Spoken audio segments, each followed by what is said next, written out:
So since gumawa ako ng video nakaraan kung saan makakabili ng solar panel, murang solar panel, marami mga tao na nagko-comment, nagtatanong kung paano ba ako magsisimula, ano ang mga kakailanganin ko, paano magkabit niyang solar panel, at excited na sila na gumawa ako ng tutorial. So since hindi pa dumadating yung iba kong materyales tulad ng inverter, pinadeliver ko kasi sa bahay namin.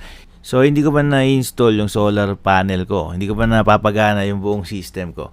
Pero para na rin dun sa magkaroon ng ideya yung ibang interesado, gusto rin nila mag-install para matulungan sila magdesisyon.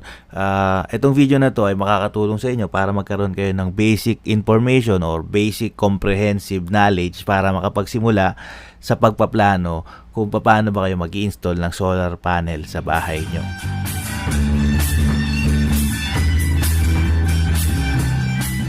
So, yung solar power system, para magkaroon kayo ng konting overview, meron niyang 4 basic components. Unang-una dyan is yung solar panel. Ito yung magko-convert ng direct sunlight at gagawin niyang electricity. Pag tama ng araw dun sa solar panel mo, i-convert niya yon as electricity. So, syempre, yung voltage na mapuproduce ng solar panel galing sa araw ay hindi mo pa pwedeng magamit. Kailangan mo pa siyang i-convert. Kasi yung voltage na mapuproduce ng ating solar panel ay tinatawag na DC voltage or direct current voltage. Sabi ko nga, meron tayong dalawang uri ng voltage, yung direct current voltage at saka yung alternating current voltage. So, yung voltage na pinoproduce ng ating solar panel ay DC yun.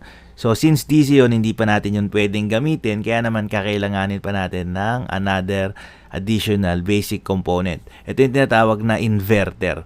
Yung inverter, ang trabaho niya ay i-convert niya lang yung DC voltage at gagawin niya tong AC voltage.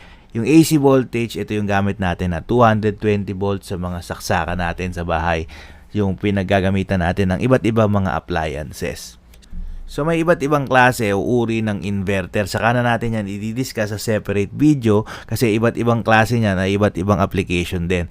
Pero ang inverter yan, pare-parehas naman sila ng purpose. I-convert niya yung DC power at gagawin niyang AC power para magamit natin yung mga appliances natin sa bahay.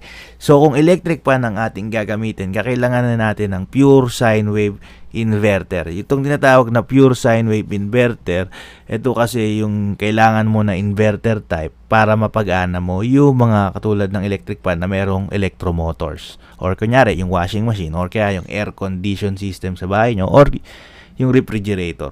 Kung mga ilaw lang, kaya mong gumamit, pwede ka nang gumamit ng mga simpleng inverter lang. So, saka natin i-discuss yung different types of inverter. At least alam nyo na yung inverter,